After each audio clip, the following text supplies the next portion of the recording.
Hey everybody, I'm Jay Jones, And I'm LT. and we are the Dose Offensive Gentlemen. Now let's talk about some shit. Hey, welcome back, everybody, to Dose Offensive Gentlemen.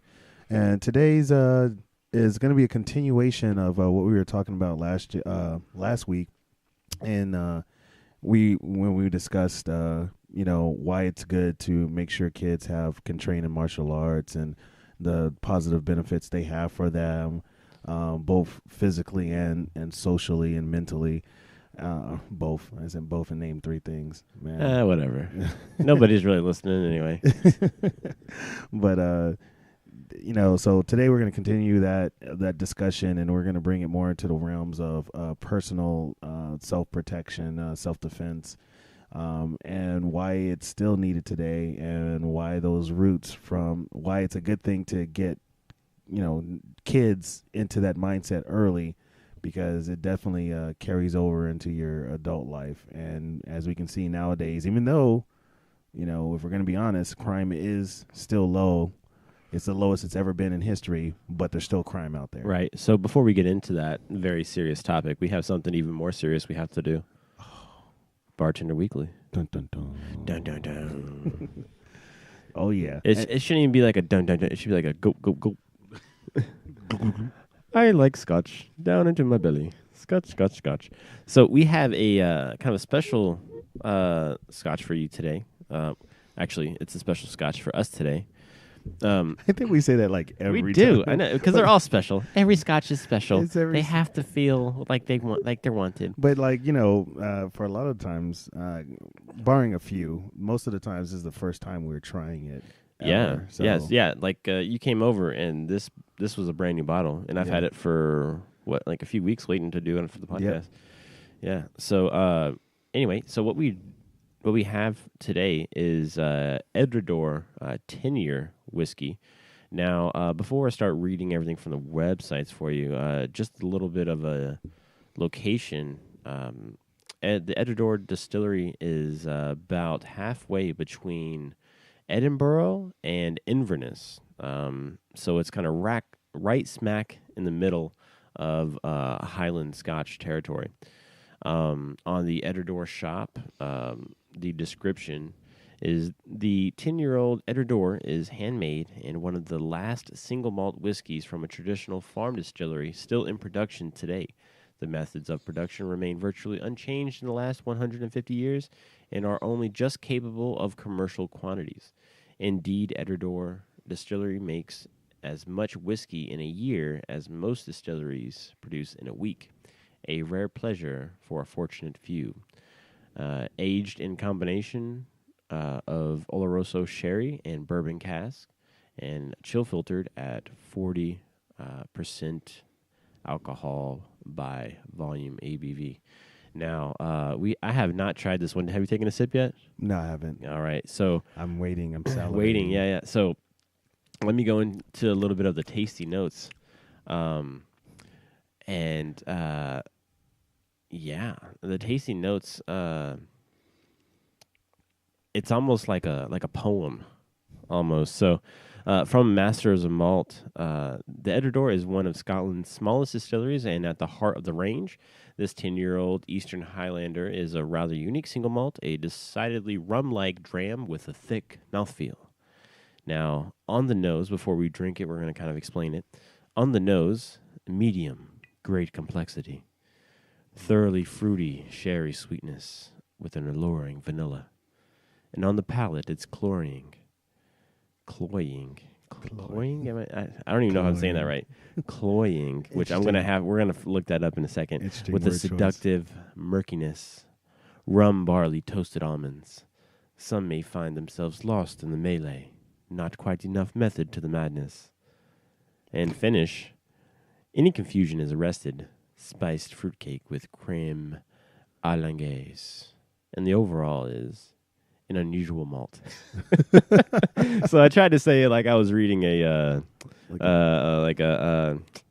50 Shades of Grey novel or something like that. But oh no, the tone. No, we're not. But just the tone. Like it's one of one of those home housewives. I think this Scotch is trying to seduce me. It is. It's seductive murkiness, rum, barley, and toasted almonds. EDRADOUR, are you trying to seduce me? Yes. Drink me. But so we started looking at also how small the distillery is, because they say why, like, it's one of the smallest to maintain the commercial status for that. So we're like, how much do they actually are they actually able to send out?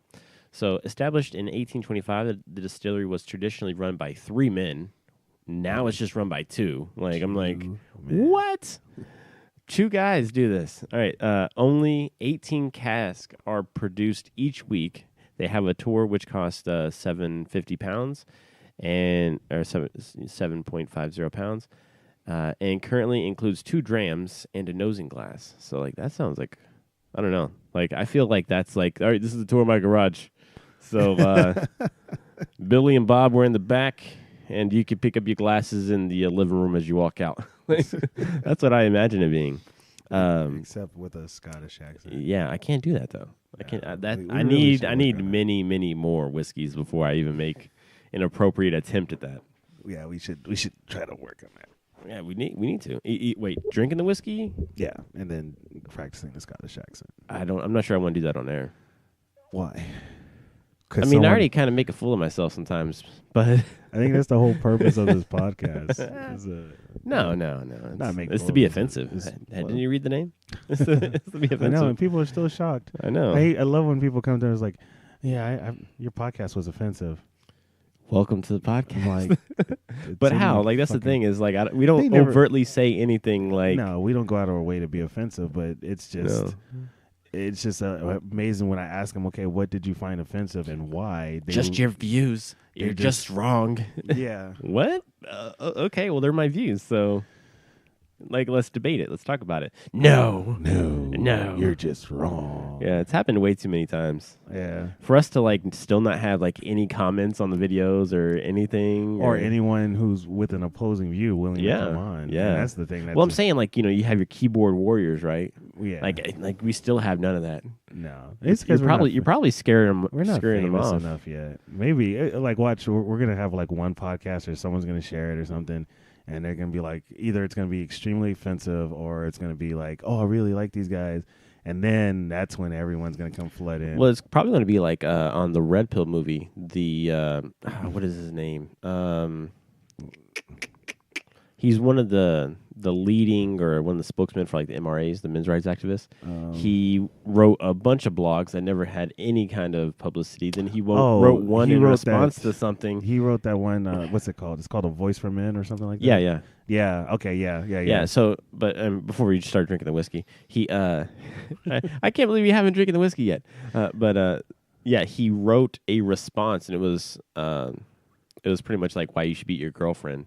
But like that was like the name of it. But if you read it, it was pretty graphic. But if you didn't know the backstory of why he was doing that and everything, then you would think that he was just this woman beater and all that stuff. And then Cassie J, the creator of the Red Pill documentary, interviews him, and he seems like the nicest guy, perfectly well mannered. And he's just like, oh no, that was in response to this and blah blah blah. And, but he's and that's when he blew up, in the negative spotlight. Yeah, he's probably little, the minute you say something like that, even if it's a joke, and I think he was being satirical a little bit with it. Oh yeah, absolutely. And then he was also trying to get the attention too, because you have to play to that extreme nowadays to get the attention. He said something. I remember seeing something about that where he's like, "Yeah, I did that sort of the grabbing shock value," and I was like, "Yeah, it makes sense because that's what you have to do. Like everything is viral and everything is shocking and everything, is just here to clickbaity and stuff like that just to get your attention." But anyway, enough with that shit. We have whiskey to drink. All right, so now real quick, cloying,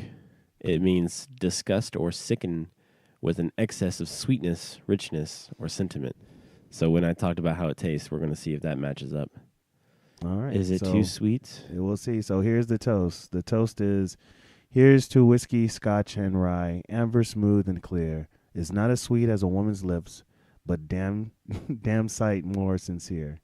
Cheers. I guess that sounds. I think that's apt considering how seductive the description of the Scotch is. Well, that is mighty cloyy. I don't know. Hold on, I need another taste.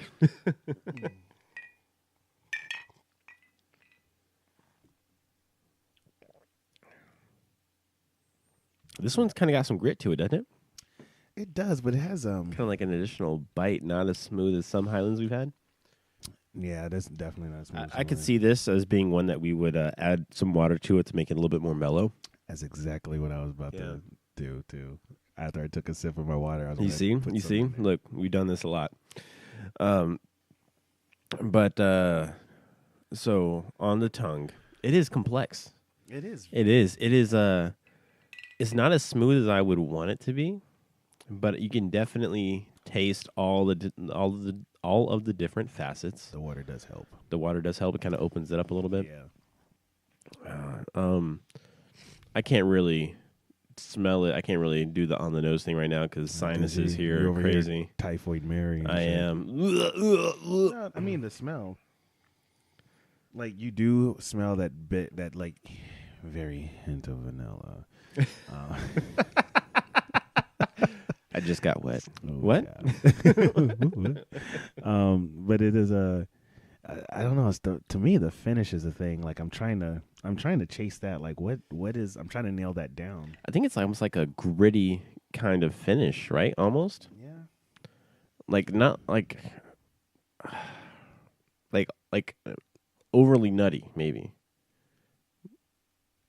I can see that. Yeah? Okay. I mean, it's. I mean, he had a kind of a look of confusion on his face for a second, but yeah, that's kind of how that was. Kind of. It is a unique malt. I'll give it that. Mm-hmm. I mean, so for it being a Highland, and we've had a few Highlands on the podcast, it definitely does have a different taste and aftertaste to it.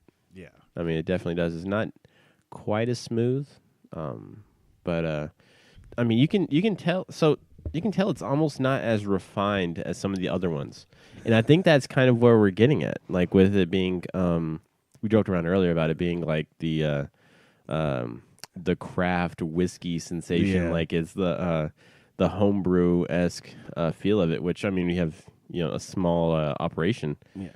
But I mean, like, I want to say I like it, but it's not going to be my go-to whiskey. No, this probably would not be a go-to or on a prime, but it'll be. I mean, like if someone offered me some, I definitely wouldn't turn it down. Sort of thing.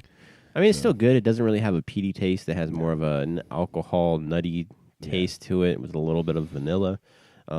This is not one. This is a unique one. This is one I'll be like, all right, you want to try a different Highland type of Scotch? Yeah, it kind of breaks the mold, right? Yeah, and I would offer this as a different one, but like it's not one I'm being like, oh yeah, let me turn you on to this one. Yeah, it's definitely not like the pinnacle of the area. Yeah, right. Yeah, definitely not. So I would agree with that. Now, going back to what we were talking about last time. Look at that transition. I know, right? You're like, yeah. So going back now. Well, I mean, this is the whiskey. You're going to hear a lot about it.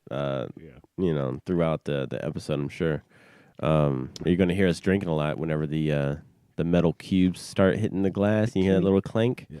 That may be our signature thing. No. So going back on the last episode, this is kind of like a part 2 of that.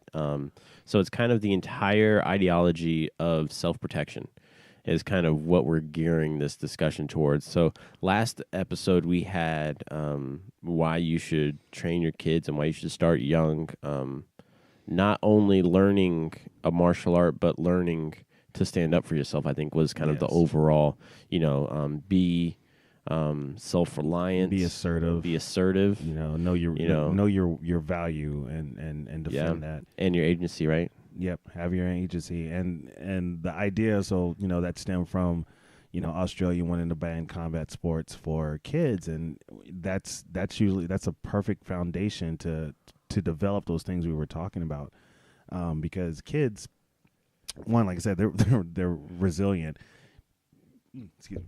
And building that foundation, letting them learning to take a punch or throw, get slammed around, tossed about, and knowing they could get back up, and knowing that they're not made out of glass, is going to be really beneficial to them. And two, it transitions over, so as you're going up to self-defense. Like I think I said this last podcast too, in high school, no one picked on the wrestlers. Well, no, because they were used to being in a conflict. They were used to the bodily contact. They were used to applying pressure. They were used to that mentality. And I mean, you have that a lot with like even football players because they're used to hitting people. Yeah, but even the football players didn't pick on the wrestlers. Oh no, they'd get tied up. They'd be in little knots. But so that's what we talked about last time. And now, so last episode we talked about the children, and I think now we're going to talk about kind of the adults. And we don't want to specify men at all because it's everyone should have the right to self-protection. And everyone should have the tools needed for self-protection. Excuse me, but if we just teach men not to be just men, and then we wouldn't have to worry about self-protection. But then I would have to worry about women because women are the number one statistic of domestic abuse. Yeah. Oh my God. Yeah, that's an interesting statistic, right? I can't believe you used that against me. I did. Facts. Hashtag facts. I'm just imagining like the little thug life happening with the with the little joint coming into my mouth, and you have like the sunglasses. The sunglasses coming in. I think that meme. Thank you, Shapiro. Is played out now. Oh, it is absolutely. And I think that's good. But no, but I mean, so what are your thoughts of self-protection? Because obviously you have a plethora of I like that word of martial arts experience and you've been in lots of situations in general, right? I mean, lots of different conflicts outside of the home, outside of the army, out in the streets, and that's really kind of where. Now, just to be clear, I don't go out running the streets, people. I do go out a lot, but I'm not like out. I'm not out there in them streets. You know what I'm saying? No. And to be honest, a lot of those were actually occupational. So I've worked as a doorman. I've worked as staff and stuff like that, in your odd clubs and bars once So there's been many opportunities, but those guys, the bouncers and the doormen, like they get paid to literally get into conflicts.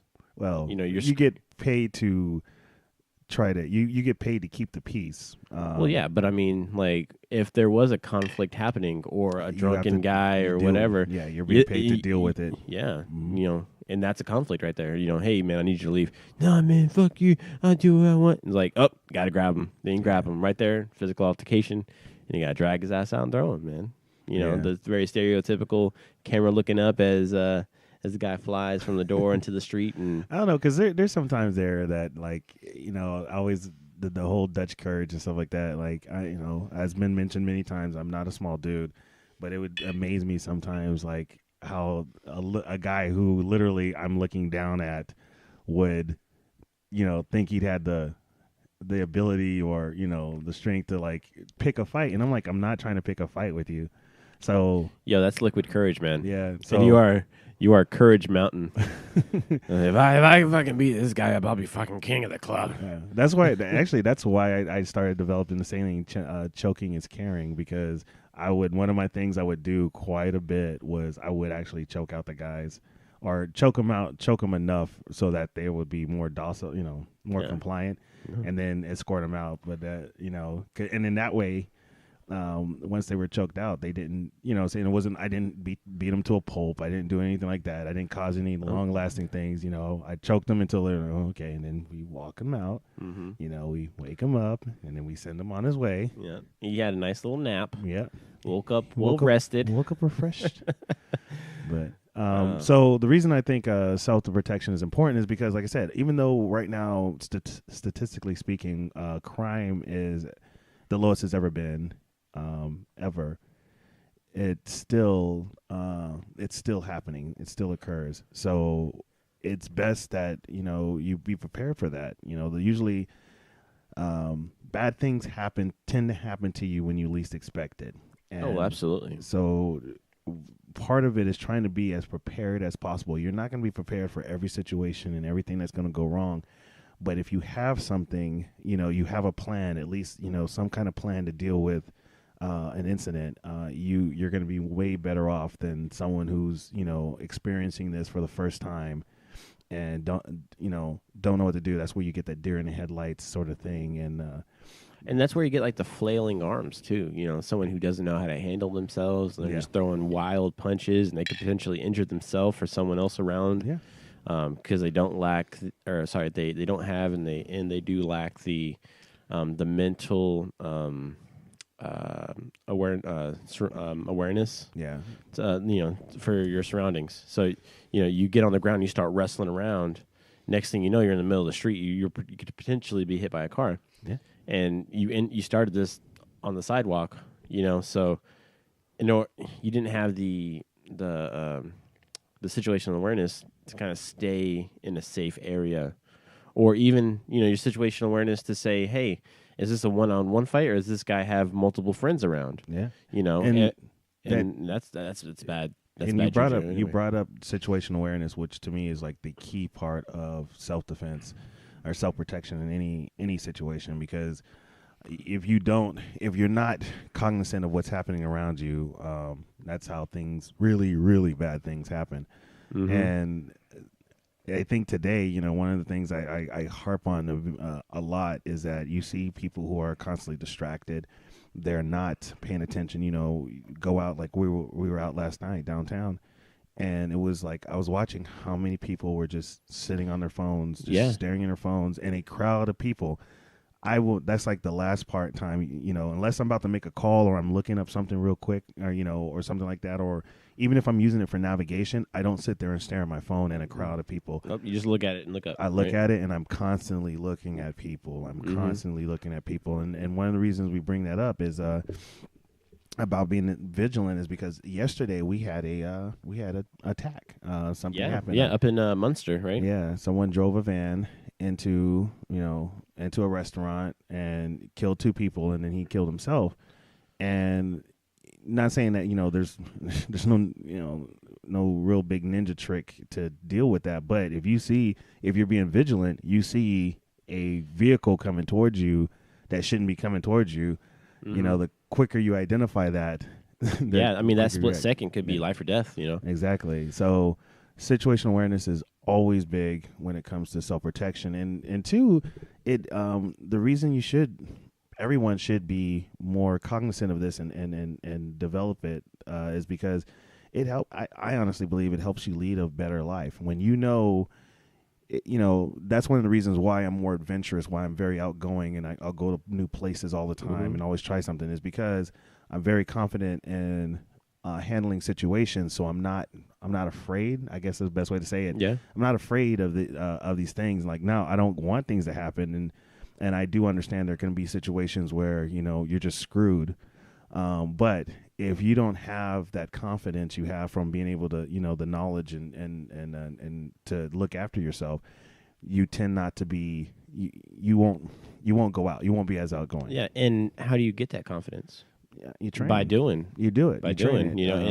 And if you're starting at 18, then you are way behind the curve. No, I wouldn't say that. Well, I mean, you wouldn't say that. So for us, we were out of the house, under our parents' wing, Oh yeah, way early. So at 18, if you don't have a some kind of well, I urge often to go out or anything. I often say it's never too late. It's never too late to start, because It's never too late to choke someone. yeah, because I know there's a lot of people who start coming into things later in life, and they they don't have the benefit of starting younger like some others, but as long as you're out there and you're putting in work, you're going to reap some benefits from it. Right. Well, I mean, it's also different if you have the option versus not having the option, and I think with going back to the Australian AMA trying to ban all combat sports, I think that's essentially going to be phasing out. They're trying to phase out a lot of those combative sports and essentially make everyone pussies. Well, yeah. I think that's where that's kind of leading towards, and I hate it. Yeah, and then, you know, but even in the U.S., you have, because one of the things I did see is like, I used to always tell, you know, when parents used to ask me like, well, what should I do with my kid? You know, they're worried about, you know, their kid growing up and, you know, taking care of themselves or whatever. I was like, you know what you can do that's generally free and will have huge benefits. Put your kid in your high school wrestling team or middle school wrestling team. Yeah. That will pay off dividends because it's free. Technically, I mean, you're gonna have to buy. You'll get the school will get the singlets, but you don't have to buy shoes and like the personal equipment kind of personal thing. Equipment. But you generally, you know, your kid is gonna get trained for free. And wrestling, right? And like if anyone comes with a wrestling base, that person is gonna be a pretty tough individual. Yeah, you know. I agree, and that I mean that's something that I wish I would have got into when I was in school. I really just kind of did like cross country and track. Those were like and I did a little bit of basketball, but that was it. I did that too. I did that too, but I wrestled as well. Even though my dad wanted me to play football, I wrestled because one, I liked wrestling, and two, I realized, you know, I didn't realize how much. I realize it now, but like at the time, I just thought it was something, you know, it was making me tough. You know, it was a fun activity to me. I like wrestling. But like I started to be more cognizant of the benefits I was getting at it because, like I said, no one in high school, you didn't pick on the wrestlers. Yeah. That was like and the wrestlers all had this like, you know, look, like all the wrestlers wore jeans and oversized shirts. Like T-shirts, like that was like the wrestling uniform. And they were probably ripped the shit under. Yeah, because they were cutting weight. Yeah, because they usually cutting weight, but that was like that was like the standard wrestler. Like you saw a dude in jeans and a shirt that was probably a size or two sizes too big. Chances are he was a wrestler, and you just didn't mess with him. You know, there was a couple of times. Well, actually, no, I could tell you about one time where a couple of the football guys thought they were tough shit because, you know, most people are going to be supporting the football teams, the booster teams. Well, those are the big sports spectacle ones. They get the most money, the most funding, and that's what that's what they're known so for, right? A lot of them, you know, and wrestling teams are generally not that bad, but the footballers one time in school were they were talking mad shit, and you know, they were like, "Oh, you guys are pussies. All you do, guys, is grab around each other and stuff." You gonna learn today. And one of our guys was like, "The difference with us is that we are there to, you know, dominate another dude. You guys grab a ball and run around playing grab ass." Yeah. and they got mad. I got you. So a fight erupted, and it did not go the football players' ways because you just saw a lot of slams. Yeah, because they're trained for it. And you didn't, you know, a lot of people don't realize that perfect form. Yeah, you get that no pads to help them. Getting slammed on Mother Earth versus a wrestling mat is a completely different situation. And, you know, that was great. So after that, they really didn't talk much because it was like, hey. Established dominance. Yeah. It was like, yeah, the wrestling team is smaller, but they will fuck you up. Yeah, because they're used to combat, and that's what kind of what it really comes down to. But, I mean, and not to say that football is bad. Football has, you know, any contact sport to me has great benefits because it teaches you, like I said before, that you're not made of glass. Right. You know. Like, you'll survive being hit. You'll survive being tackled. It just develops that toughness. Yeah, absolutely. Well, it's going to show you that, yeah, like you said, like you will survive. And so you don't have to avoid everything, you know. Exactly. You don't have to be passive. You don't have to placate. You don't have to essentially submit to somebody else's demands or wishes. You know, you can stick up for yourself. Yeah, you can advocate for yourself, and that's a big deal. So, and that comes into, you know, when we talk self-protection, it's the same thing. Even when you're in a self-defense situation with someone, part of it is advocating for yourself. Now, granted, you know, it's going to vary on the situation, like, right? So you can have the drunk dude in the bar, which is, you know, like the go-to. Okay, there's a drunk dude in the bar. Okay, well, you get to assess the situation and advocate for yourself. Is this guy really a threat to you? If not, you can, you know. Most of the time, no. He's just kind of minding his own business or walking around or doing something like that. But he's not really hurting anybody or out to get anybody. Let's say he's in your face. Right? Well, yeah, let's progress it. Like, let's go stage by stage. Yeah. So let's say he's in your face. But is he really a threat? Right. If he's super drunk, he's not a threat. He's gonna be easy to deal with. Yeah. Is he just that Dutch courage we talked about? Yeah. Is he, you get to assess the situation and being able to do that. Like if you're not trained or you're not used to situations or confrontations, stuff like of that, physical contact and combat, you might overreact. Some people overreact. Some people overreact because they don't know how to handle it. So then it becomes the situation gets far worse than it needs, or they might, I talked about it before, they might freeze. But people who are tend to used to that, they're able to make assessments and say, okay, you know what, guy's not really a threat. Much better to just try to de-escalate this or disengage from the situation. Right. But and I mean that's usually always the first and best way to go. Oh, yeah. Is just to avoid the situation completely as much as possible. Yeah. And it's funny because when you talk about self-protection or martial arts and stuff like that, a lot of people, they initially think, oh, man, you're a badass. Like, you would do it. It's like, no, it's not. It's about taking care of a situation that you can handle if it comes to that. Yeah. And if it's a situation that doesn't need to come to that, you can get out of there scot-free. You're not risking any kind of injury. You're not risking any kind of legal action. You're not risking any kind of hurting somebody with any stress or anything like that, because even if the guy is drunk and he comes in at you wrong or he's yelling at you and wants to fight and stuff, it may just be liquid courage. He may just be venting and dealing with some personal shit that he's trying to deal with. And you're just like, man, okay, I'm not going to be your little scapegoat. I'm not going to be your little venting tool. I'm just going to go, and you get out of there and then that's all. That's it. Yeah. And it's done. And, you go home, he goes home, you go another night, you live to see another day and, reflect on your past. Yeah. Because a lot of times it's not even personal. It's just a target of opportunity kind of thing. But see, so as we go through that again, you did say that like a lot of people think, oh yeah, you're a badass. So like, look, I tell people like I avoid more fights than anything. Like I try to disregard, I try to de-escalate any situation that we're in. I've used self-deprecating humor or something that's like, yeah, dude, don't mess with me. I'm a fucking pussy, dude. Stuff like that. In reality, I will break you.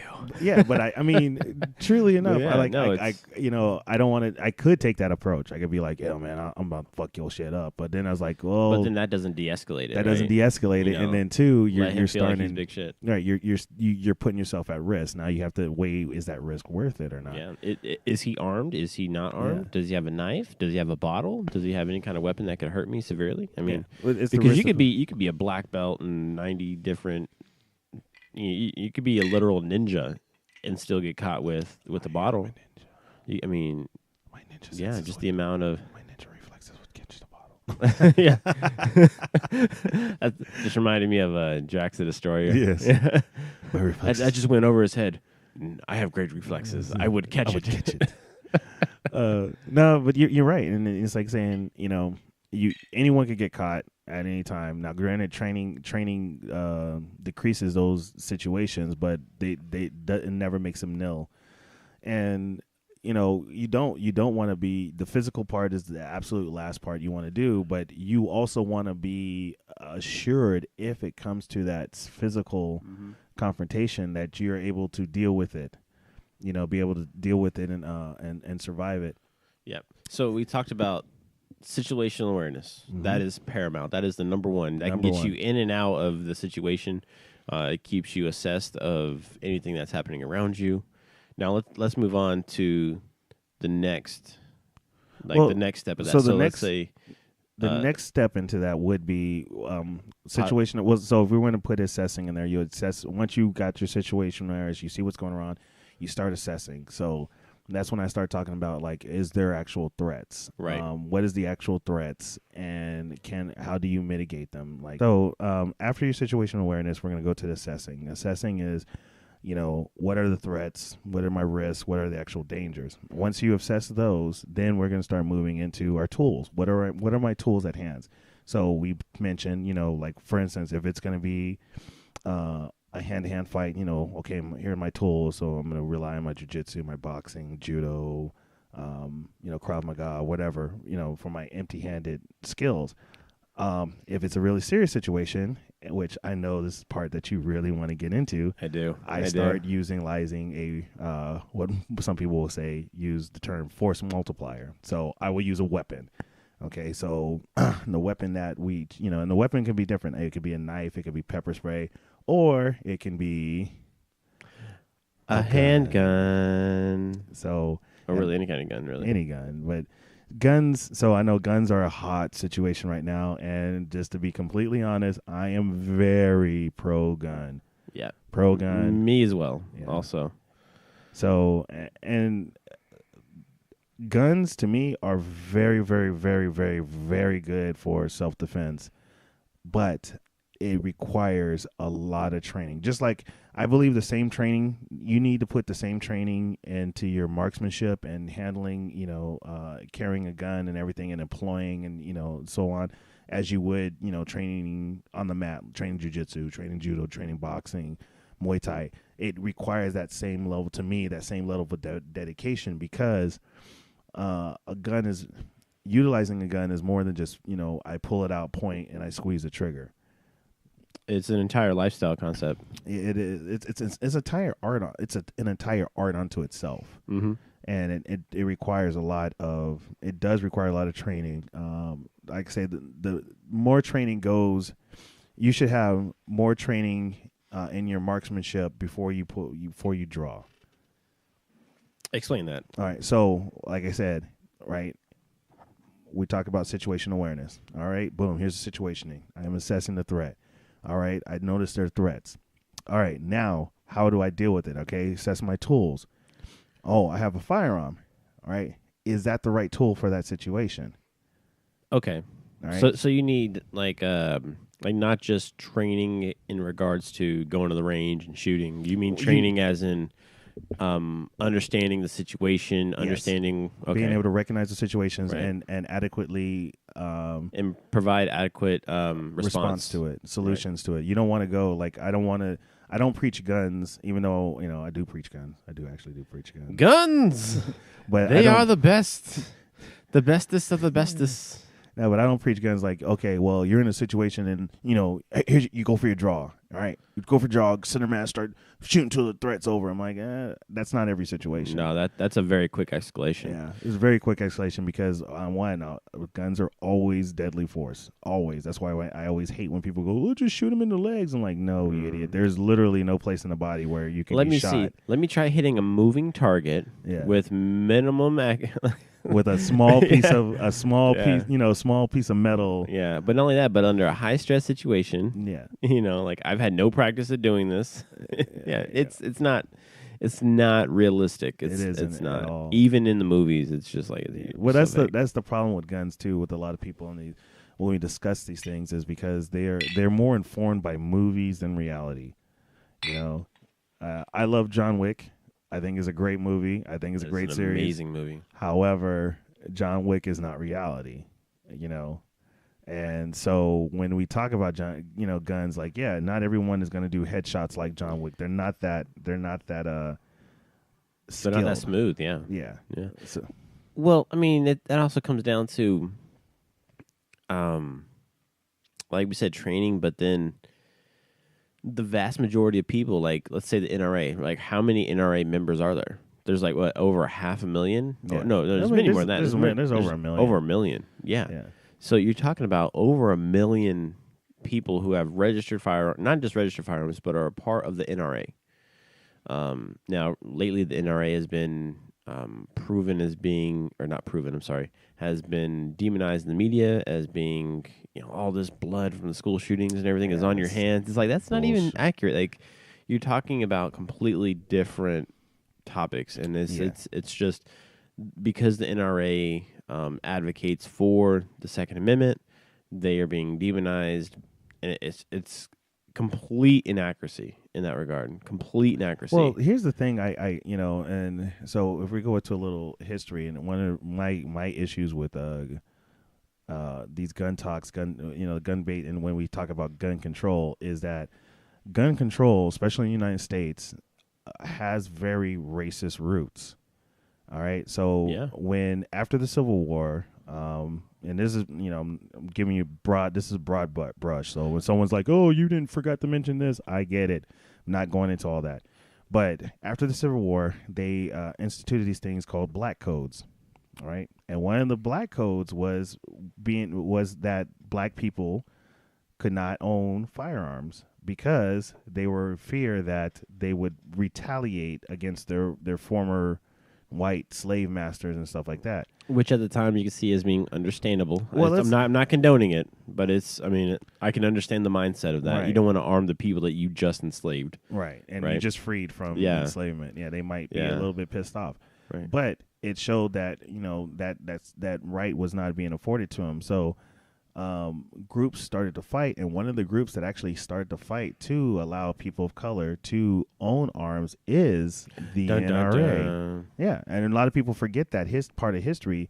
The reason the Black Panthers are known for what they did is partly because of the NRA, and I urge everyone to go back and look this up, themselves. The NRA actually made it possible for black people, especially during the civil rights era, to own guns. And there was blocks. Gun control came up then, and it was for, they were trying to block black people of color to own weapons. They're like, okay, well, we want to arm ourselves because we're scared of racist cops, right? No, you don't need to do that. Oh, you can't own arms. Oh, well, you know what? That's unconstitutional. You can't deny me my constitutional right. That's what an argument the NRA made on behalf of black people. Absolutely. Then it was, okay, well, you can own the guns, but you can't buy the ammunition. Yeah, well, that's pointless. Give me a brick. Yeah. Well, the NRA made it possible for black people to get ammunition. Absolutely. They actually set up, stores specifically for black people to get ammunition for their guns. Now, a lot of people go, well, the NRA backed the bill that disarmed the Black Panthers. I was like, yes, they did. Actually, to be more accurate on that, one member, the California representative of the NRA, did back a bill that disarmed the Black Panthers, or just what made it illegal to open carry in California. Mm-hmm. But to be fair, he was lied to. Yeah. All right. So what happened was one Black Panthers stormed a government building, and they're basically like, we're not leaving until, we get X. And after it was over, the politician in question came and he went, he tried to introduce a bill because he said, they had me at gunpoint. They held me at gunpoint. Their guns were in my face and stuff like that. And he made it seem like that was, there was a menacing, like it was a hostage situation. Yeah, like a hostage situation where there's pictures of it. Now that we see them, there's pictures like they were just standing there, at the ready. Saying like not ready at port arms. Mm-hmm. Just like we are not moving and we're armed. So, and that's one thing, the armed populace. But anyway, sorry. Let me. We'll get on that part. So that politician proposed this bill, and the bill passed, and part of it he used that the NRA supports me. Well, the NRA also came back later and said, no, we don't actually support that, and there was one representative that did it who gave him a quote. Mm-hmm. Or gave him a soundbite that it was used, and and so everyone's like, "Ooh, the NRA has not been for black people." I'm like, no, that's not true. And even to this day, and I give my own personal reflection. Now, to be honest, I am not a part of the NRA, not because I don't hate them or anything. I just honestly never applied, but I've gone to them for certain things. So a couple of years back, I wanted to have an FFL. FFL is a federal firearms license. So and basically, what is that? So basically, you get you're with that license, you're able to receive, like, I could mail guns. I could receive guns in the mail. I could buy. I could get my Class 3 stamp to allow you to buy. True assault weapons, like actual weapons. Automatic weapons. Yeah, fully automatic weapons. And things like that. It made it easier to buy suppressors. But again, because people think that the automatic weapons and all that is like, it's very highly regulated. Yeah. Now, an FFL, federal firearms license, it comes in different degrees, class 1, 2, 3, and there's actual gun stores Yeah. that do not have a Class 3. Yeah. I mean, so for a for an individual to have a Class 3 license for for a true automatic weapon is almost unheard of. Well, I mean, there are can people get it, but it takes a lot, and it's very highly regulated. Yeah. So part of that having that Class 3 is you actually open yourself up to a lot of government scrutiny. So granted, I didn't get, because unfortunately, shortly after I received it, I found out I was moving back overseas. So it didn't. You have to keep it up every year. So it was like, all right, well, it's not really worth trying to maintain this when I won't be able to use it. So, but you open yourself up to scrutiny. So, like, for instance, any weapon I buy, especially if they were fully select fire, fully automatic weapons and stuff like that, the government I have to keep records on that weapon, right? And the government at any time can knock on my door and be like, we want inspection. We want to check your weapons. And I would have to allow them to do that. Right. And, a lot of people don't know that. Now, with semi-automatics, you don't have that. No, and you shouldn't. You shouldn't. I mean, because a lot of people don't understand the term semi-automatic, and that's actually like a no-no. I believe that especially if you're going to create legislation, if you're going to advocate for something, you need to kind of at least understand the basics of it. Yeah. So the basics of a firing mechanism, right? So or the firing. Help me out, LT. You're saying like the firing types. Yeah. So you have automatic, one trigger pull, multiple or not unlimited, but consistent and constant firing. Then you have burst. Well, no. So sorry. So when we say select fire, all right, it means that your weapon could fire in different modes, right? So when we say automatic, I can when one trigger squeeze, multiple rounds go. Well, not just multiple rounds, but until you let go. Yes. And then you have burst. That's fully. Well, that's what we call fully automatic, right? So when you say burst, right, burst fire, things that could fire in burst, generally they fire 3, but they're firing multiple rounds off of one trigger squeeze, right? So that firing sequence is automatic, but it's not fully automatic. Okay, I understand that. Okay. So and then you have semi-automatic, right, which is one round, one trigger pull, and that is 90% of everything out there. Yeah, that's the AR-15s. Yeah, that's the Winchester rifles. Not even that. I mean, because those are usually and those have they're bolt action or what's it called, sling action. Yeah, lever action. Yeah.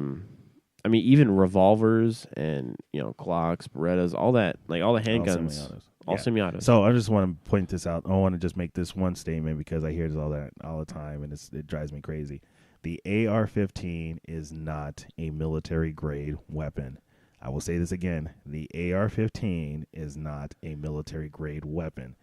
A AR-15 is not a military grade weapon. Well, let's talk about that real quick. So you have the AR-15. What does it shoot? What round is it capable of shooting? The AR-15 fires a .223 round. And how big is that?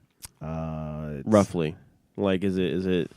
Because from what I've heard, it's essentially a glorified varmint round. It's essentially very small. It's a very small round. It's because there's actual handguns that are larger than this bullet. Oh yes, there's several handguns. So if you want to go based off size, there are many handguns that are more effective at killing than an AR-15. Yes. So the .223 round is comparable to the NATO 5.56 round, but they are not the same round. So an M16 or M4, which is a military grade weapon, fires a 5.56.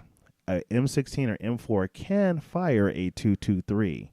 An AR-15 is not. It's very highly recommended that you don't try to fire a 5.56 in an AR-15. It'll break it. It'll blow back in your face. It could potentially blow your barrel up in your face. Yeah, and that cause it can injury, kill you. It can blindness, disfigurations. Yeah. So when I hear this argument, when they're like, "Oh," I was like, "Look, people, I've never carried an AR-15 ever in the Army. Never." Yeah. Never, ever. Well, again, it's like a glorified varmint round. And yes, it's a long rifle because it has a longer barrel and you can hold a larger clip. And it's technically a larger bullet and cartridge. But it's completely being demonized nowadays. And it's based off complete misinformation. It looks like... the weapons you see in movies and video games and all that. Yeah. So they're like, and I got this one. I just had to I don't condone violence when people are stupid, but sometimes it's it's needed. But the person goes, "Oh, really? Well, AR stands for assault rifle." Oh my God, I've gotten a discussion before. I was like, "No, it doesn't." I was like, I can prove this to you real quickly. No, I don't want to. Literally, the person said, "I don't want to hear what you have to say because whatever you say, even if I'm wrong, you're not changing my mind." I was like, "You are dumb. Yeah, you are stupid." That is insanity at that point. Not being able to change your mind based off of new information. Yeah, expecting the same outcome. Yeah. So, I mean, it's just, and that's why you can't have when this debate comes. I constantly say, if you're gonna have this debate, you should at least know what you're talking about. Well, I think that part of that debate is or not part of the debate, but part of that mindset of not wanting to change is based off fear, and that not that somebody else would be right, but fear that they could be wrong, and that if they're wrong, then they'll have to change their mindset. And if that changes their mindset and their political beliefs on that issue, they could be ostracized by their political party or by their source, by their peers. And I know there's a lot of people like that. Like they just want to believe what their peers believe, and they're mainstream because if they don't believe that, then they don't know what they'll do because they are defined by their social structure, or by their political beliefs. And it's completely. It baffles me, how people don't kind of practice individuality and critical thinking. But then again, that's kind of like the media shoving misinformation down your throat at every every turn. People willingly gulp it up, or it's being shared. Especially, I tend to blame social media, and as you know, hugely, yeah. I constantly are correcting things on social media that's shared by a lot of people, and it's like that's like demonstrably. That's not wrong. I mean, that's wrong. Like I could show you where this is wrong, and people will still share it, all the time. And when it comes to like the gun debate, because it's popular and it gets them points, it gets them likes. But like I said, as we said at the beginning of the podcast, crime is at its lowest it's ever been in recorded history. Right. It's at its lowest. Yeah, violent crime is constantly going down. Yeah. Yeah. So when people, the idea that there's this mass hysteria because there's like, there's going to be, everyone's like, oh, there's going to be a shooting or there's going to be a mass shooting. It's like, one, mass shootings they're actually pretty rare. They are, especially if you go after real statistic and not what they call, the standard of being a mass shooting used to be what, 5 and up? 5 people. It used to be 5 and up. Then it'd be 4. And and then I think the standard was always 5 and up, and then the news started calling 4 and up, and 3 and up mass shootings. Yeah. But the actual standard was 5. They were just calling it mass shooting because multiple people were involved. But but it's still inaccurate, and that's just do a little bit of homework, man. And I always tell people you have to put this in perspective. Now, granted, yes, it's always tragic when someone's life is taken when it doesn't need to, right?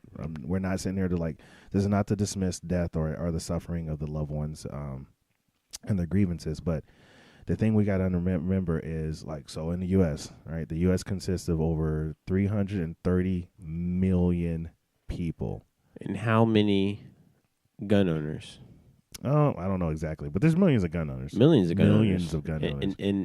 And to demonize all those people. And being, and I'm actually probably going to overstate this, but if you're looking at gun deaths or gun homicides a year, you might get 15,000 people. Now you're like, oh, well, that's 15,000 people. I was like, yeah, but what is that in percentage of the overall population? Right. It's very, very small.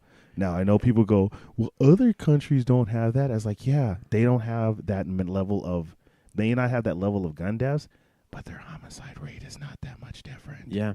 Yeah, the intentional homicide rate is, so for America, and also Australia, because people like to compare the two situations. They both line up with the average intentional homicide rate. Yeah, they're the same consistently, They're, and well, I won't say actually same, but they're pretty close. Yeah, well, the population difference is just hugely different. But then you also have the delimiting factor of that, or the hinge in the argument is, well, Australia had a buyback, so they don't have hardly any gun deaths. It's like, well, you're kind of right, but people are still killing each other. Like guns are not like, they just found other ways of doing it, whether it's with cars, whether it's with knives, whether it's with bricks or hammers or whatever.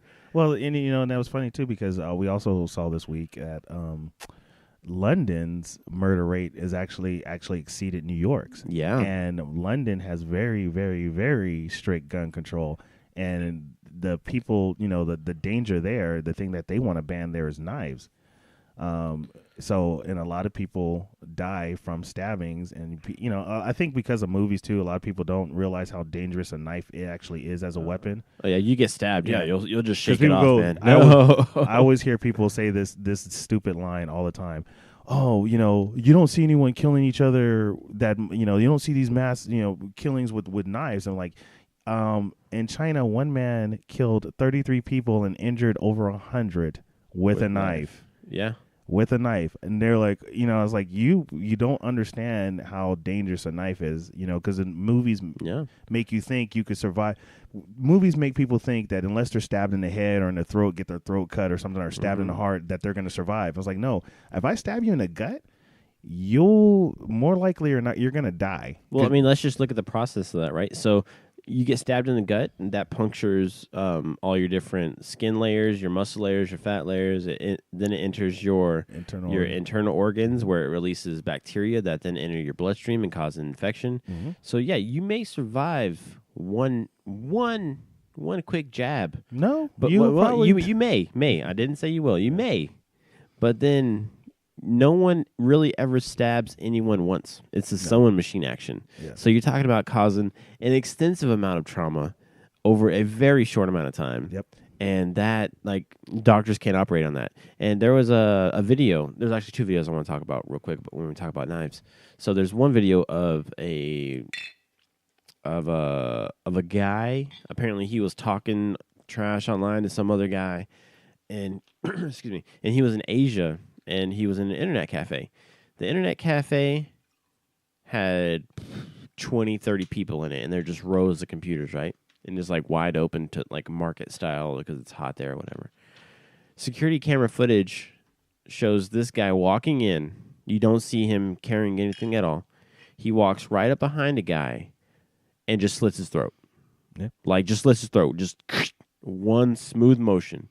And the guy just walks away, right? The other guy, the victim, stands up, blood rushing down his white shirt. You just see it filling up and getting dark. And he's just holding his neck, right?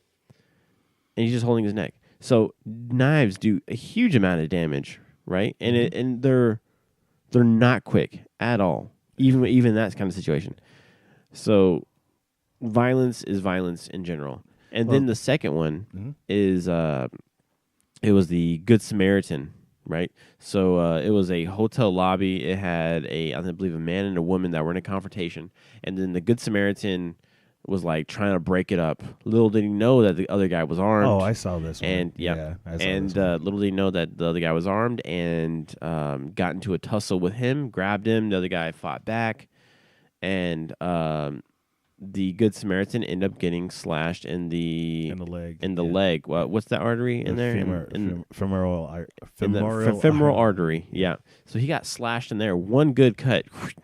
And if you watch the video, you wouldn't even be able to tell. You really wouldn't be able to tell exactly when it was. But then next thing you know, you just see a puddle at the guy's feet, and then he just sits down and he's gone. Yeah. It's so quick. And not to demonize knives, because it's not about the tool. It's not about the tool. It's about the people. Yep. The people kill people, regardless of what they use. They could use hammers, and they could use bricks, and they could use cars, and they can use everyday objects. It's about the people that kill people. Because, Australia shows us this. Yeah. You know, they ban the guns and then they just find other ways They to find other still ways to meet do the it. average. And it's incredible. It's incredible. Like, you know, when people like if somebody wants to kill you, he'll do it. He'll find a way to He'll do find it. a way. Yeah. Whether he breaks a bottle and shoves it into your head or He'll find a way. You but know. you know, you can find ways to mitigate that and defend yourself against that, but it's not as easy as people think. You know, because one of the things I got when we talk about the knife thing, like, oh well, you know, if they had a gun, if they have a knife, they, you know, someone told me they're like, oh, if they had a knife, they got to get close to me. So you know, and I was like, that's I was actually like, pretty easy. well, and I asked him, I said, well, have you ever fought anyone with a knife? No, I said, it is not as easy as you think. Most people you even ask that question to, they've never even been in a a real confrontation. yeah. They may have like scuffles and maybe they've been in fights before, but they haven't been Like on any of that where level of their combat. life is on the line. No. It's always Yeah. just the backyard fight or schoolyard fight or whatever. Yeah, so you know, I was like, well, you know, they use a knife. I said, yeah, they're going to use a knife. I said, and here's the thing, you're not really getting whether it's a knife or a gun, you're still dead. Dead is dead. Yeah. So Or if I use my magic wand, maybe, you know. but so I was like, you know, I'm never going to be for restricting people's ability to fight back, right? Yeah, To defend absolutely. themselves. I mean, you should be able to have an adequate response to a threat. yeah.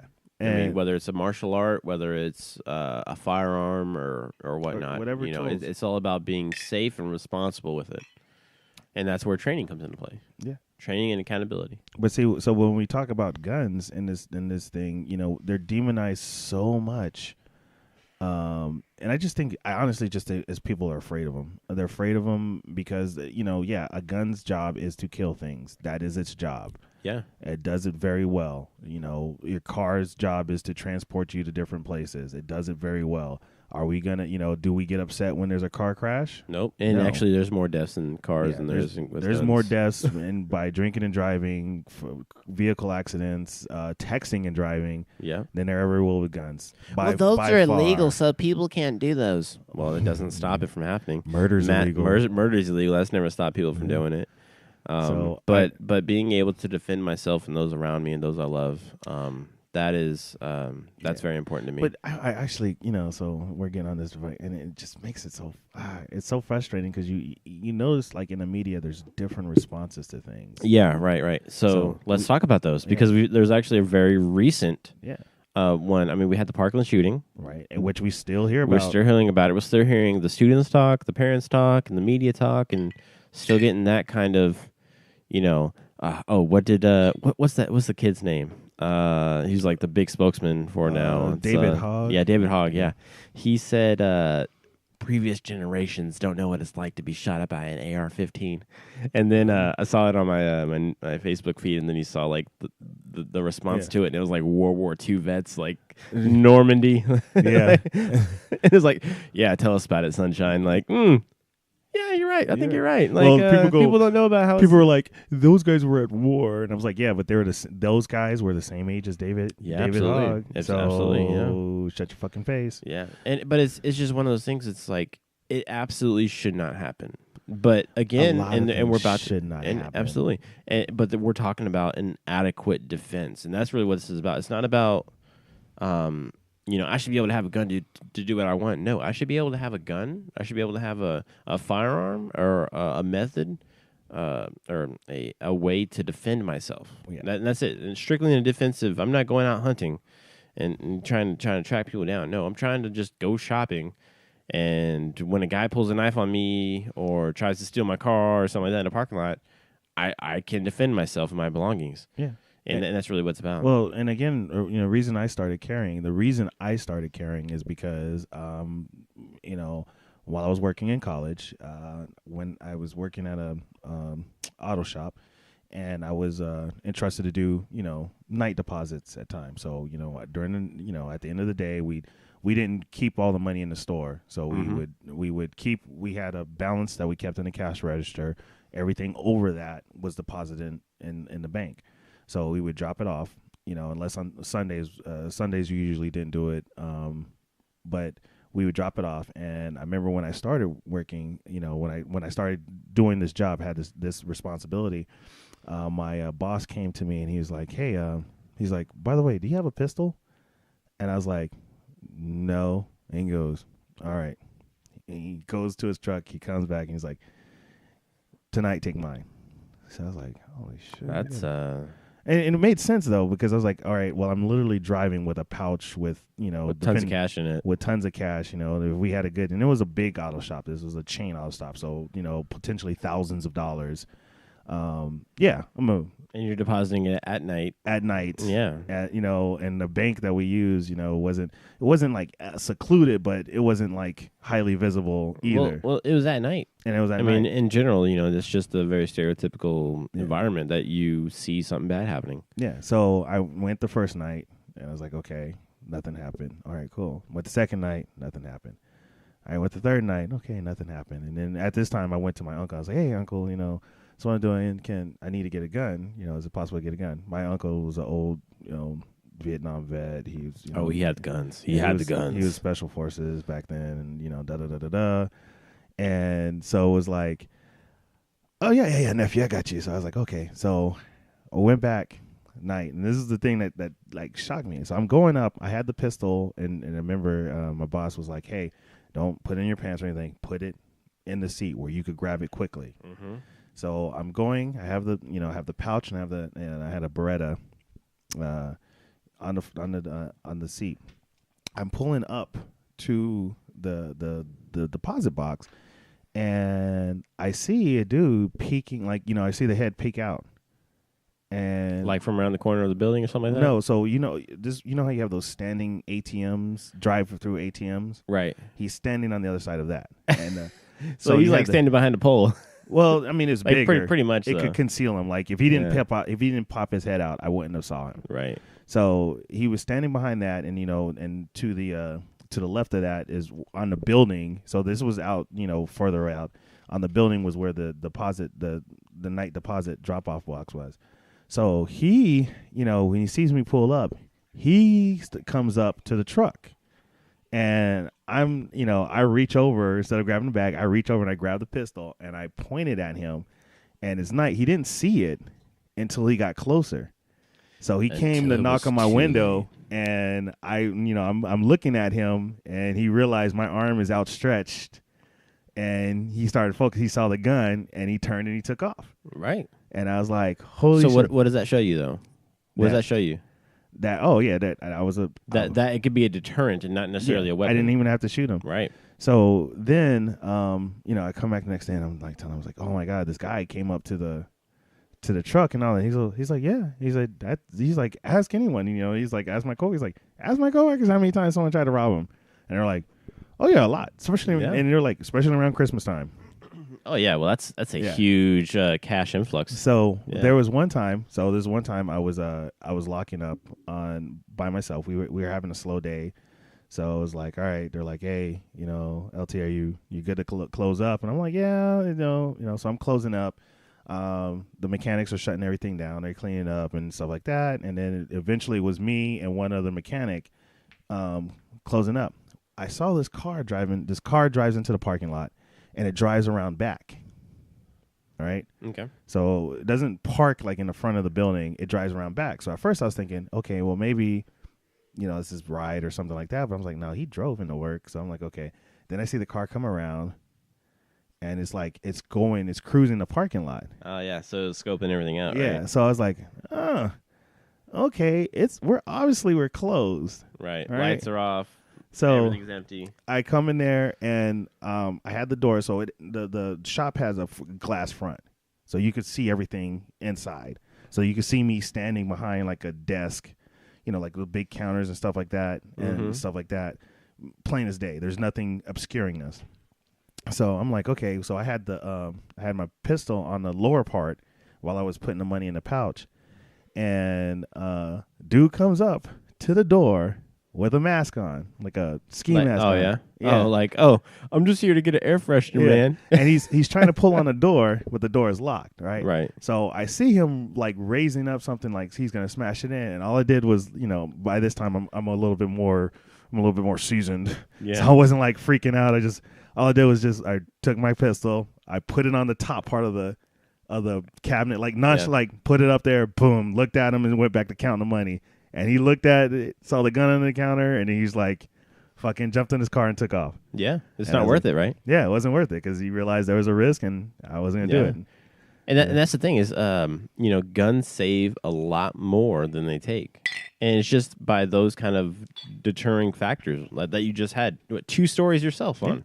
And those are not the only stories. No, but I'm saying like you alone have 2 stories about how just the prevalence and the possession of a weapon, essentially what deterred any crime or anything like that. So I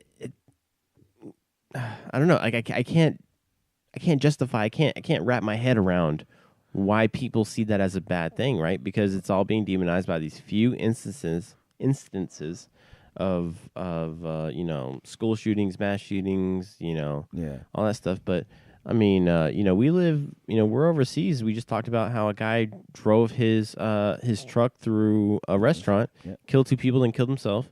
And then, we had Paris not too long ago that ran through. We had Nice, with both of them trucks, right? Yep. And then we had the truck during the Christmas market. Yeah. So you have, trucks and vehicles are also heavily used to kill people. Yeah. And it's and to put guns on the same platform is just it seems disingenuous. But let's also go back to the media and how the media portrays it, right? So an AR-15, it's an assault rifle. It does this. It's like, but it kind of it doesn't live up to the hype that the media is giving it. You're right. And especially to where the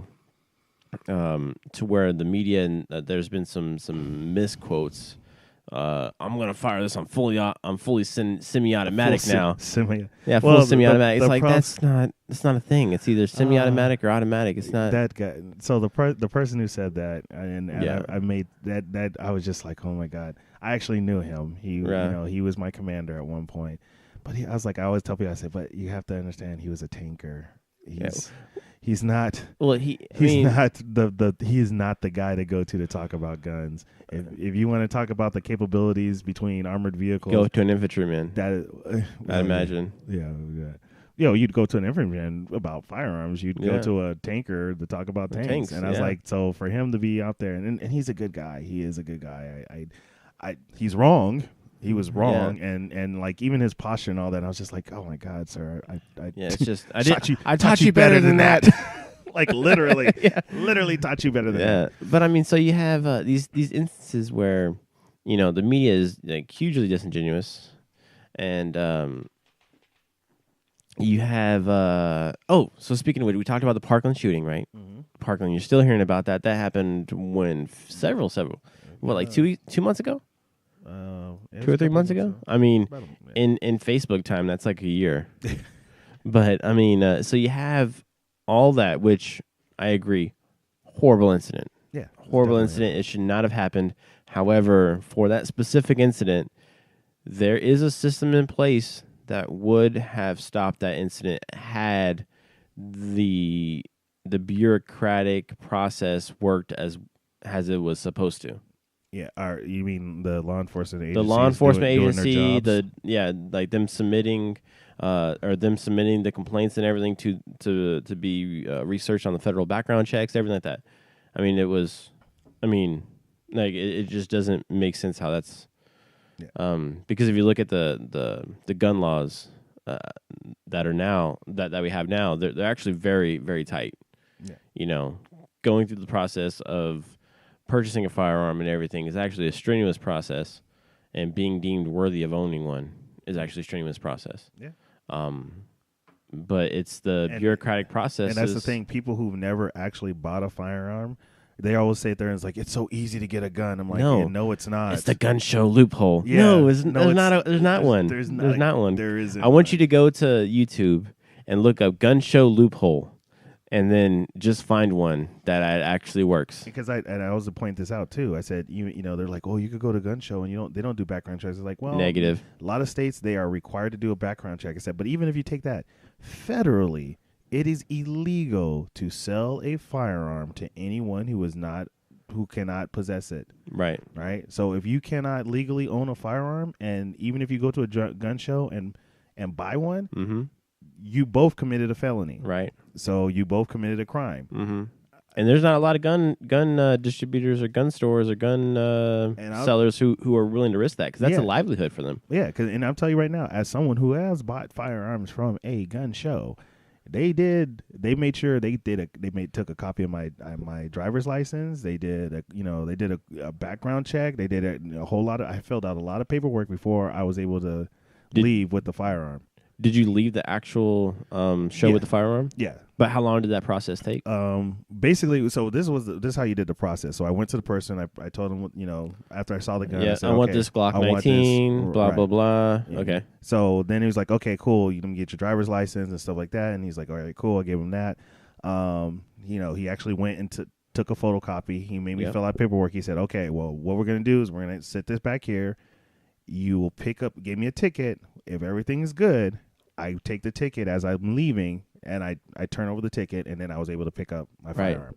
So, there was a process in place. So how long did that process take, though? I imagine that you gave I your name and go pick it information up, and everything, and then I didn't go pick it up right away. So, but I mean, let's just give an idea, because it's not like going to a convenience store and just purchasing I want 15 Glocks, and you walk out there with a bag full of Glocks. No, I mean, it was took time. It wasn't it wasn't a quick turnaround, because they actually went through and they did a background check. They did run my name through systems and stuff like that. And they actually had an area set up where basically these guys, the vendors would turn in the paperwork okay, here's this guy's purchasing this, and then it would return if there were any red flags. I forgot the one part. I'm sorry, I forgot one part. Prior to, so this was North Carolina. Prior to being able to even buy the gun, I had to go to the courthouse and buy a purchase permit to buy the gun. So you had to be vetted twice. Yeah, you had to be vetted you had to be vetted, because they did the some kind of background check or whatever. When I did the permit, so I had to pay. So I bought 5 at a time, because you could buy up to 5. Mm-hmm. So I had to buy the permit to be able to purchase a gun. So I had to buy the permits. Was that per each gun? Yeah. So for each gun, you have to have a permit for. Yeah. So you had to have a permit to purchase a specific gun. So you already had to kind of know what you were looking for. No. You had to. So or it was just kind of like a blank. It's sort of like a blank. Okay. I'm I can purchase any 5 weapons. Right. With these 5 you could permits. buy more, but you can only buy 5 permits at a time. Right. Well, that's what I'm saying. Right. Yeah. So what it is you get there. They do a little background, because even when you do it, when you go to the purchase, when you went to go get the gun purchase permit, I had to go in, fill out everything, identification and stuff like that. Then I had to wait a few days, and then I could come and pick, they said, 48 hours, and you if everything's good, you could come back and pick up your permits. So it wasn't like I went, here's my money, can I get a gun permit? It wasn't like that. It was fill out information, 48 hours later, came back, purchased that. I had to also give them that too when I went to the gun show and purchased the firearm. Wow. So it wasn't a Glock 19, it was a Jericho 941. Just so you know. Just so.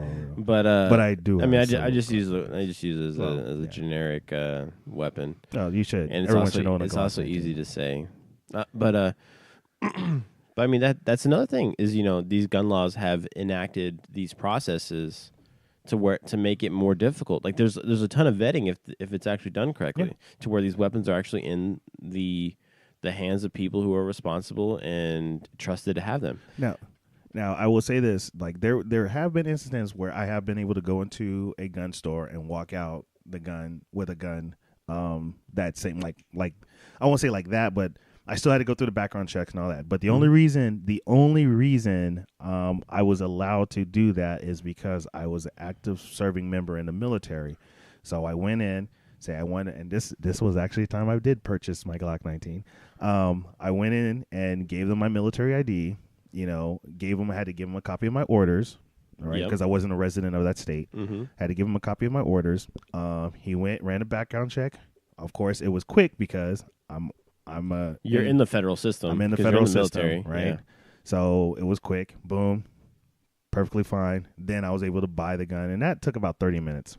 But still, the process is there. It's not. I mean, you're not going into a gun store and then purchasing like all these crazy weapons. You know, you're not doing that and then walking out ready to kill.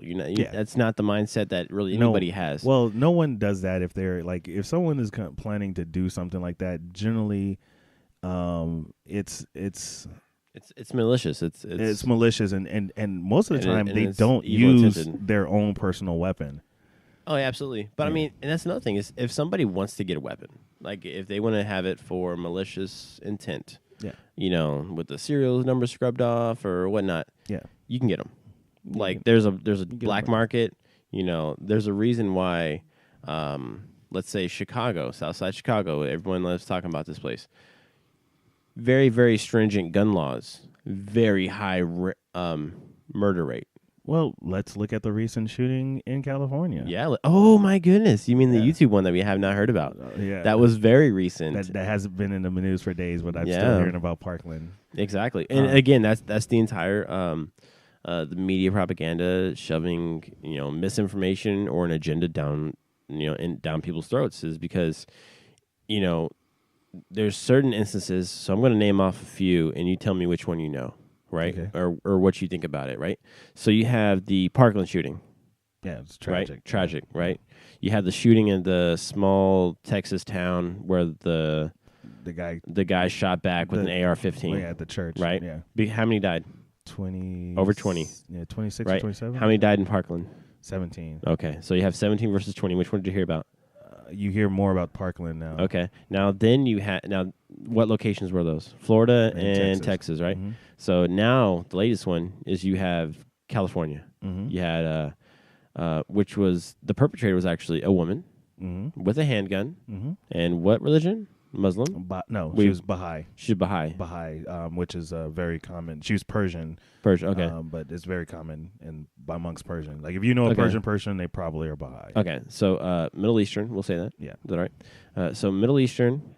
Vegan, feminism, feminist, animal multiple rights. YouTubes, right? And her entire animal rights, PETA. Yeah. PETA has now killed more people than the NRA. True. But True story. yeah, but it's interesting how much you actually know about. I mean, because if you want to talk about we heard a lot about the YouTube shooter initially, and then the media gathered all the information, put it out, and then that was it. And then I haven't seen it on my Facebook. I haven't seen it on any other media outlets. I haven't it's been essentially squashed. Yeah. Well, because it doesn't fit a certain narrative, right? Exactly. They wanted to be a white man, and they want to be able to call it, oh, he's a domestic terrorist. And I'm like, do you understand what the word terrorism mean? All shootings are not terrorism. All right? This is just by the definition of the word.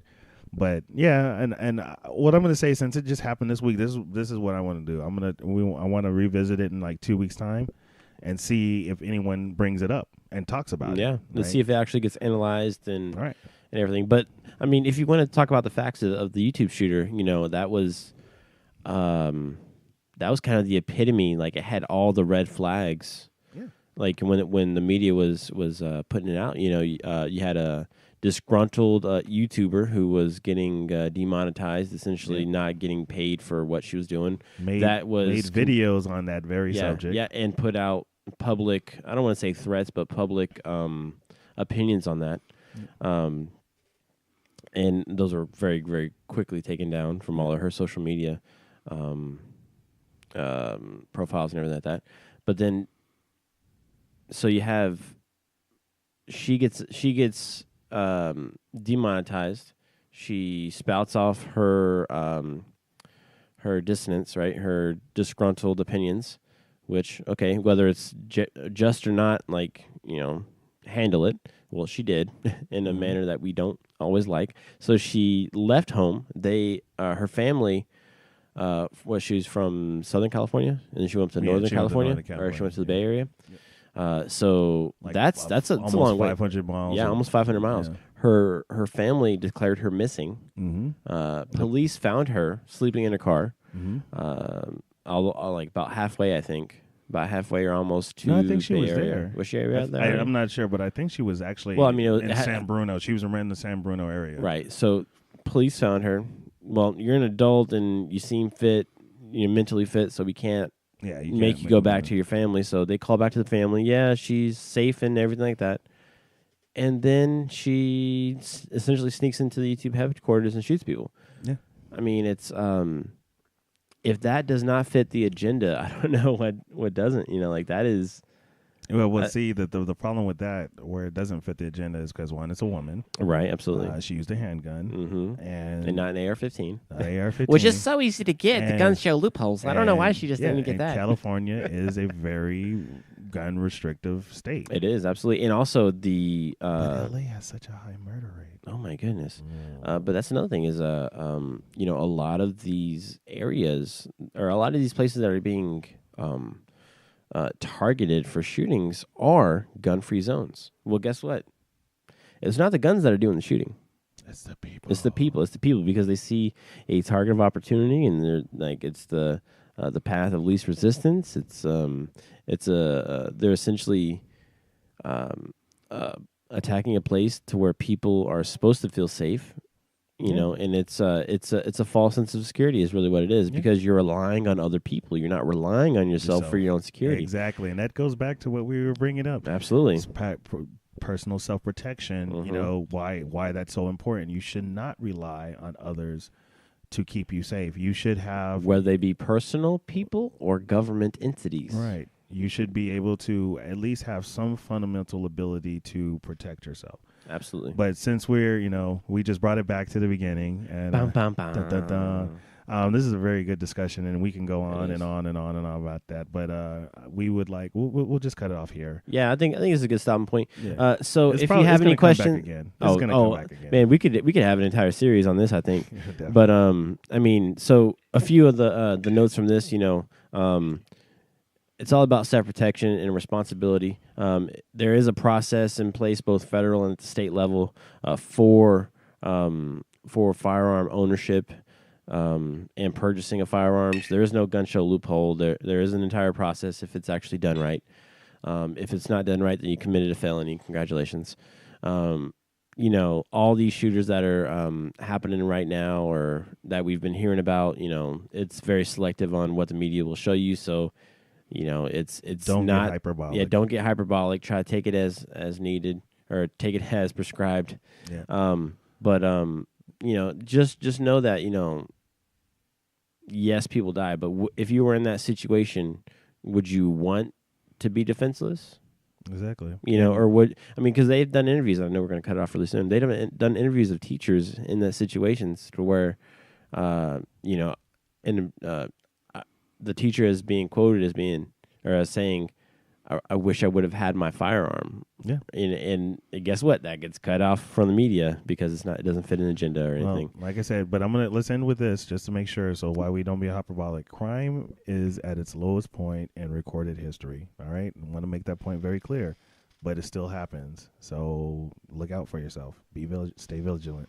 Yep. And you are your own safety. Boom, boom, boom. Goodbye. Hey, everybody. Thanks for listening to the Dose Offensive Gentlemen podcast. We want to hear what you got to say, so leave us a comment below and hit that like button. Also, subscribe so you can get your future DOG updates.